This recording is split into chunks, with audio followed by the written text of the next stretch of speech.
명태균이 적은 표본으로도 높은 응답률을 이끌어내는 여론조사의 신이었는지, 보정이 아니라 조작이었다는 법사위 국감에 출석한 강혜경 씨 증언대로 윤석열 후보에게 조작 여론조사가 보고된 것인지 사실관계에 대한 수사가 필요합니다. 국민의힘 대통령 선거는 후보자 경선 조작 가능성이 제기됐습니다.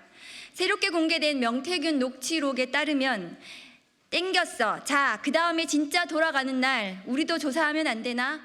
우리가 상대 지지자한테 전화하지? 그럼 글만은 공식 전화 받았다고 하겠지. 그 다음에 자기 전화 받았다고 착각하는데 공식 전화 받겠나? 비행기가 대한항공 타야 하는데 아시아나 탄 놈도 막 우리한테 받은 놈도 다 올려. 개표했는데 대한항공에는 반밖에 안 탔네 라는 취지로 말합니다. 명태균이 미리 ARS를 돌려서 지지 성향을 확인하고 공식 여론조사 날에는 방해조사를 실시해서 여론을 조작할 수 있다는 것으로 해석되는 대목입니다. 여론조사 조작 의혹을 실토한 명태균의 증언을 토대로 저희 의원실에서는 여론조사 전문가와 함께 미래한국연구소와 PNR이 지난 대선 기간 동안 수행한 ARS 여론조사를 분석했습니다. PNR과 미래한국연구소 외의 같은 기간 ARS 대선 여론조사들도 전수조사하여 비교한 결과라는 점을 미리 말씀드립니다. 2021년 11월부터 대선이 있던 2022년 3월까지 윤석열 후보에게 유리한 결과를 보였다는 미래한국연구소의 비공포 여론조사 소요일은 모두 하루였습니다. 같은 기간 공표 여론조사들의 평균 조사 일수가 PNR은 2일, 그 외의 업체들은 2.13일이었던 반면 미래한국연구소의 조사 기간은 불과 몇 시간 만에 끝나기도 했습니다. 무작위로 전화번호를 추출하고 표본으로 삼는 RDD 방식의 여론조사에서 명태균 실소유 의혹 미래한국연구소와 시사경남이 의뢰하여 PNR이 시행한 조사는 같은 기간 여타 여론조사의 42%에 불과한 표본으로 1.5배 이상의 더 높은 응답률을 보이는 것으로 드러났습니다. 명태균이 적은 표본으로도 높은 응답률을 이끌어내는 여론조사의 신이었는지, 보정이 아니라 조작이었다는 법사위 국감에 출석한 강혜경 씨 증언대로 윤석열 후보에게 조작 여론조사가 보고된 것인지 사실관계에 대한 수사가 필요합니다.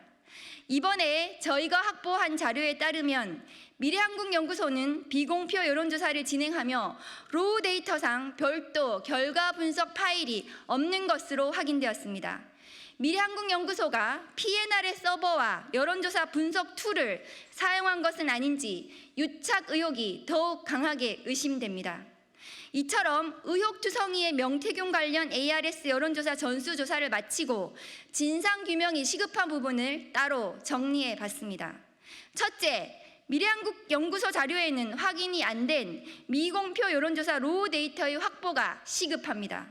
명태균 발언대로 특정 후보 지지 성향이 확인된 DB를 사용해서 대선 여론조사마저 조작한 것은 아닌지 반드시 그 의혹을 규명하기 위해 PNR의 서버와 분석 툴 및 기초 자료 등을 포함하여 수사해야 합니다.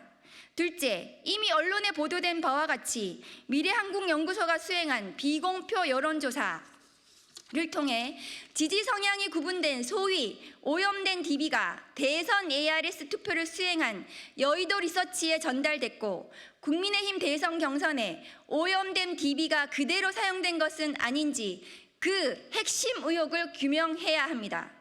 마지막으로 명태균의 증언과 정황 증거상 불법 여론조사 의혹은 지난 대선의 전모를 밝혀야 하는 규모로 커졌습니다. 현재 창원지검이 맡고 있는 수사를 검찰총장이 직할하는 특별수사본부로 재편하고 경찰과 검찰, 선관위까지 포함된 합동수사본부로 운영해야 합니다. 명태균 게이트의 핵심은 여론조사일지도 모릅니다. 조작 DB를 활용한 불법 여론조사 의혹에 대해 이번 전수조사에 함께한 여론조사 전문가는 수상한 부분이 한두 가지가 아니다. 엄정한 수사가 필요하다고 했습니다. 윤석열 후보를 둘러싼 불법 여론조사 의혹에 이제 윤석열 대통령과 국민의힘이 답해야 할 차례입니다. 2024년 11월 13일 조국혁신당 국회의원 박은정.